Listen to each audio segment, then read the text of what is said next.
And all these shows have been so much fun, and I was telling the people, I said, you know, me and Teddy would be out and picking cotton, and we start singing a song like, "Some glad morning when this life is o'er, I'll fly away." Well, the whole audience starts singing with us, and we're looking at one another. So Jeff starts playing, and it's like, okay, here we go. We're going to sing "I'll Fly Away."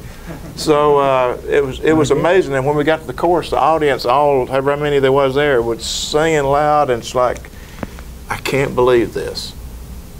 You know, that songs like that, you know, that we grew up singing, and how they touch people, and then your own music that you're able to record, how it has touched people, and they sang it just as loud as they did "I'll Fly Away." All our folks at home, cousins, aunts, uncles, and the whole family was musical. A lot of them probably more talented than we were, and we were just fortunate enough to be able to. A lot of them just drunk a lot more than yeah, yeah. And thought they was good. But you know, to have had the success we've had over the years, still be able to live in our hometown there. This is a very special time. I think we're having the most fun now that we've ever had playing. There's no pressure. There's no label to try to please. There's no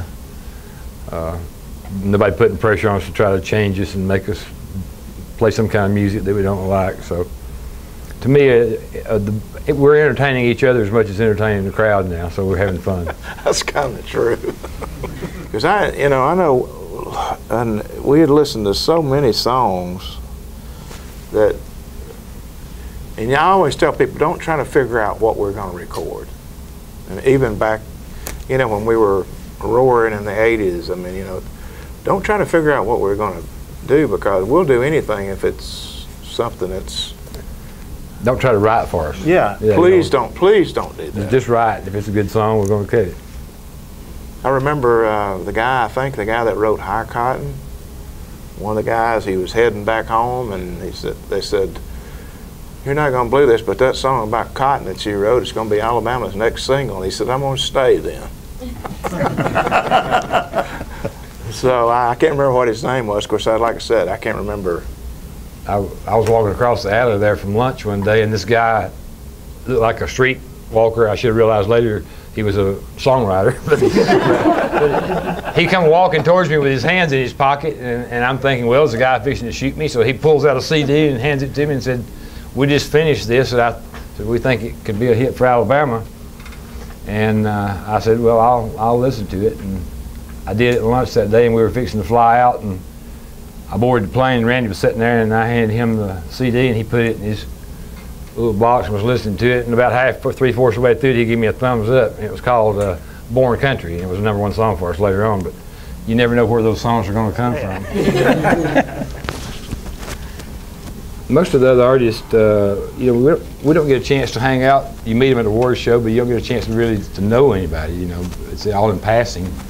But that was the great thing about this to me, was to be able to go in and sit down with them in a creative environment and work on, you know, listen to the arrangement, listen to the flickers, and put a little input in maybe too. But just to getting to know them, you know, I felt like